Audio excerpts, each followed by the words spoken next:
मौलाना है, इसके वजह से कार्रवाई हो रही है। और बोलने का हर इंसान का यही, अगर कोई ब्राह्मण ने पढ़ा होता या किसी पंडित ने या किसी और भी मतलब अन्य बिरादरी ने पढ़ा होता तो आप मीडिया वाले भी नहीं दिखा। रूल यही है कि मुसलमानों को सिर्फ वो जो नीचे ढकेलते जाना। एक वक्त था कि जो दलित तबका जो है वो नीचे था, आज मुसलमानों को सबसे नीचे किया। अगर आज वो मौलाना साहब भारतीय जनता पार्टी में शामिल हो जाते हैं तो भारतीय जनता पार्टी के पास एक वॉशिंग मशीन है, सब कुछ साफ हो जाएगा। आप एकदम साफ बताइए कि साध्वी प्रज्ञा 24 घंटे नफरती भाषण, टी राजा जैसे भाई ने कहा हैदराबाद वाले। नमस्कार, मैं हूं आपके साथ मोहम्मद सैफ। इन दिनों सोशल मीडिया पर एक वीडियो ज़्यादा वायरल हो रही है मौलाना मुफ्ती सलमान अजहरी का। लगातार उनके ऊपर सुर्खियां बन रही हैं और अगर पत्रकारों की बात किया जाए तो ऐसे टाइटल यूज कर रहे हैं, लगता है कि सलमान अजहरी ने आसार पढ़ के उन्होंने अपने लिए एक मुसीबत खड़ी कर दी है।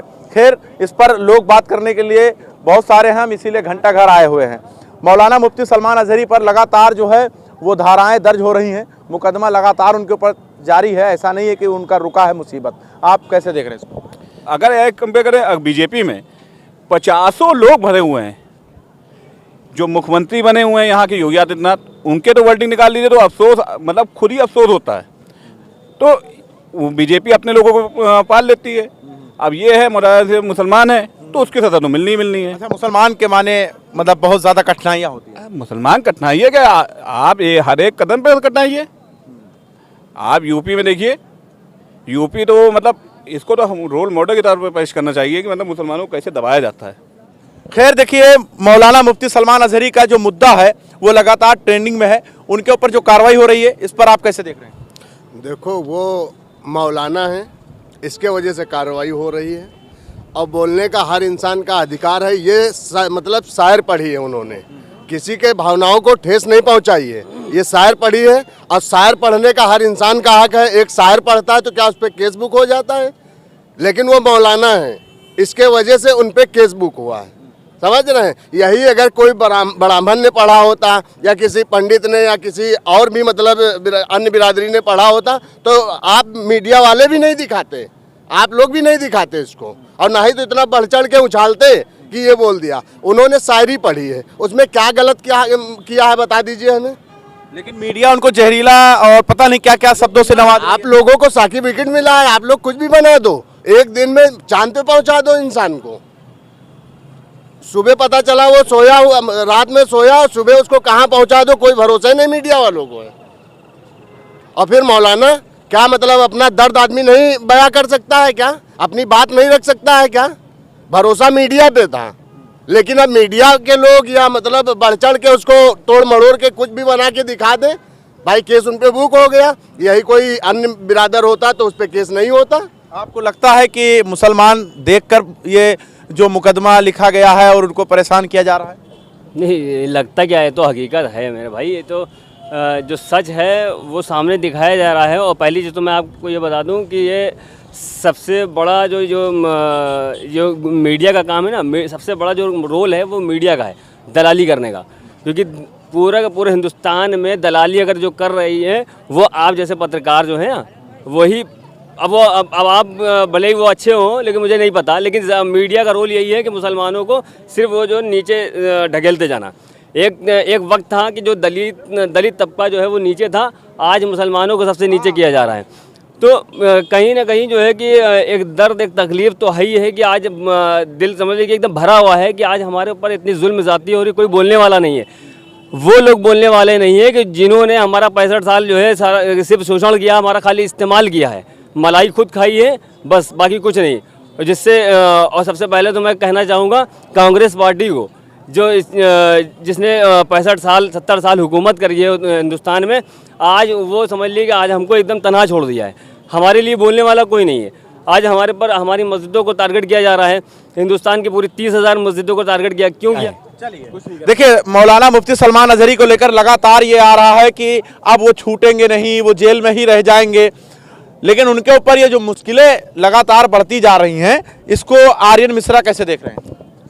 अगर आज वो मौलाना साहब भारतीय जनता पार्टी में शामिल हो जाते हैं तो भारतीय जनता पार्टी के पास एक वॉशिंग मशीन है, जो भी आपका जितने भी गलत अपराध आप करिए, कितने बड़े अपराधी हो, आपके ऊपर कितने मुकदमे लगे हो, कितने बड़े क्रिमिनल हो, आप भ्रष्टाचारी हो, आपके ऊपर रेप का मुकदमा भी दर्ज होगा ना, अगर आप भारतीय जनता पार्टी की सदस्यता ले लेंगे तो आप सारे पाक सब कुछ साफ हो जाएगा, आप एकदम साफ सुथरे हो जाएंगे। लेकिन वो मौलाना नेता तो नहीं है ना जो भाजपा में शामिल हो जाए या कांग्रेस में मौजूद हो।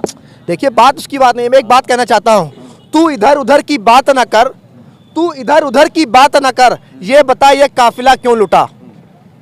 ये मोदी सरकार पे शायरी है, देश हमारा लुट रहा है और वो इधर उधर की बात कर रहे हैं। एक समुदाय पर टारगेट करके जो सरकार कार्य कर रही है ये निंदनीय, दुर्भाग्यपूर्ण है। हमारा भारत, हमारा हिंदुस्तान। मिश्रा जी, आपको लग रहा है कि टारगेट किया जा रहा है मुसलमानों पर? नहीं, मैंने मुसलमानों का नाम नहीं लिया, मैंने एक समुदाय की बात करी। आप समझदार हैं, समझदार को इशारा काफी होता है, लेकिन अगर आप गोदी मीडिया के हैं तो ये मेरी गलती नहीं है। इसलिए मैं कह रहा हूं कि आज सभी को जागने की जरूरत है, एकजुट होने की जरूरत है। मुझे बताइए कि साध्वी प्रज्ञा 24 घंटे नफरती भाषण, टी राजा जैसे भाई ने कहा हैदराबाद वाले 24 घंटे नफरती भाषण देते हैं। रमेश बिगुड़ी लोकसभा के अंदर कहते हैं एक मुस्लिम सांसद दानिश अली को कि वो कटुआ है, वो आतंकवादी है, उस पर कोई कार्रवाई नहीं होगी। लेकिन अगर कोई मौलाना या कोई भी अन्य समुदाय का लोग कुछ बात कर देते हैं तो तुरंत मुकदमा ला देती है। ये सरकार से कहना चाहता है, अगर इनको मुकदमा, इनको जेल इतनी पसंद है ना, तो देश की आबादी 125 करोड़ जनता है, हम सबको जेल में डाल दीजिए। लेकिन इतनी तानाशाही, जिस तरह से भारतीय जनता पार्टी और मोदी सरकार तानाशाही कर रही है ना, ज्यादा दिन तक टिकने वाली नहीं है। भारतीय जनता पार्टी में जो मौलाना की आप बात कर रहे हैं उन्होंने लफ्ज कुत्ता इस्तेमाल किया है। नहीं, देखिए शब्द कुछ भी इस्तेमाल किया तो ऐसे भारतीय जनता पार्टी के तमाम मैं गिना सकता हूं कि जिसमें लफ्ज इस्तेमाल किया गया, लेकिन उनको क्योंकि भारतीय जनता पार्टी में है वो कोई कुछ नहीं होगा। तो क्या भारतीय जनता पार्टी में होना आजकल सब कुछ है? ये लोकतंत्र है ना, हम कहीं भी रह सकते हैं, कहीं भी बात कर सकते हैं और कुछ भी कह सकते हैं। अगर गलत नहीं, मैं गलत की बात नहीं कर रहा हूं, लेकिन कुछ भी कह सकता हूं, तो मोदी जी बताएं कि गलत क्या है। सोशल मीडिया पे इन दिनों वीडियो वायरल हो रहा है और लोग लिख भी रहे हैं इस देश के अंदर दो तरह का कानून है, एक मुसलमानों के लिए है और एक अलग सबके लिए। मुसलमानों के लिए नहीं है, इस देश में मोदी जी का कानून है, एक डॉक्टर भीमराव अम्बेडकर का कानून है। मोदी जी जिस पर चाहते हैं मुकदमा लिख देते हैं, जेल भेज देते हैं, वो उनका कानून है ये।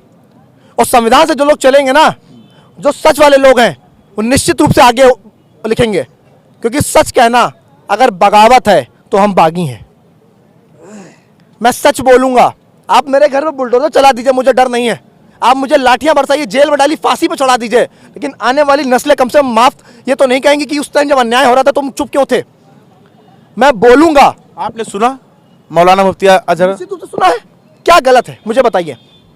हमें लगता है आपके पेट में चूहे बहुत कूद रहे हैं, दिक्कत आपको बहुत है। गोदी मीडिया वाले 500 रुपए वाले पत्रकार हैं क्या? सवाल पूछ रहे हैं कि उनका भाषण आपने सुना है कि नहीं सुना? सुना है। लोकतंत्र में अपनी बात कहने का अधिकार सबको होता है। अगर यही कार्रवाई मोदी जी भारतीय जनता पार्टी के नेताओं पे, कार्यकर्ताओं पे कर देंगे तो जो कहिए मैं हार जाऊंगा। रमेश बिगुड़ी की गिरफ्तारी क्यों नहीं हुई? साध्वी प्रज्ञा के इतने नफरती भाषण पर गिरफ्तारी क्यों नहीं हुई? टीएस राजा की गिरफ्तारी क्यों नहीं? हैदराबाद वाले और भी लोग हैं जो दिन भर नफरत फैलाते हैं, क्योंकि नफरत के बाजार में मैं मोहब्बत की दुकान खोल रहा हूं। हाँ, मैं राहुल गांधी का कार्यकर्ता हूं। इंसाफ मिलना चाहिए कि नहीं मौलाना को? जिसके साथ भी अन्याय हो रहा है सबको इंसाफ मिलना चाहिए। ये देश संविधान से चलेगा, मोदी वाले संविधान से नहीं चलेगा, भीमराव अम्बेडकर के संविधान से चलेगा। आप कैसे देख रहे हैं? भाई इंसाफ देखिए, हम भी तो चाहते हैं और हमारी जनता भी चाहती है और मुसलमान सारे कौम लोग चाहते हैं और हिंदू भाई भी हमारे चाहते हैं कि उनको इंसाफ चाहिए और इंसाफ मिलना चाहिए। जो भी उन पे धाराएं मुकदमे जो भी लगाए हैं, जो भी उनको जेल में भर दिया गया है, जो भी है, तो उसको जो है उनके लिए बाहर निकाला जाए उनको, ठीक है। और उन्होंने कोई ऐसे जो है उल्टे सीधे शब्द नहीं इस्तेमाल। शुक्रिया। मौलाना मुफ्ती सलमान अजहरी को लेकर हम लोगों से बात कर रहे थे, लेकिन सवाल इस वक्त मुसलमानों के जहन में और दिल में एक सवाल उठ रहा है कि क्या इस देश के अंदर दो तरह के कानून हैं? जिस कानून के तहत मौलाना मुफ्ती सलमान अजहरी को गिरफ्तार कर लिया जाता है और उसी कानून के तहत टी राजा को छोड़ दिया जाता है, रमेश बिगोड़ी को छोड़ दिया जाता है, साध्वी प्राची को जो है छोड़ दिया जाता है। बहुत सारे ऐसे नेता हैं जो तरह तरह के नारे देते हैं और उन पर कोई कार्रवाई नहीं होता है। लेकिन सोशल मीडिया पर इन दिनों ये वीडियो ज़्यादा वायरल हो रहा है कि क्या इस देश के अंदर दो तरह के कानून हैं। आपकी क्या राय है वो आप बता दीजिएगा। बने रहे हमारे साथ, देखते रहें 24 तक न्यूज़, जनता का इनके साथ।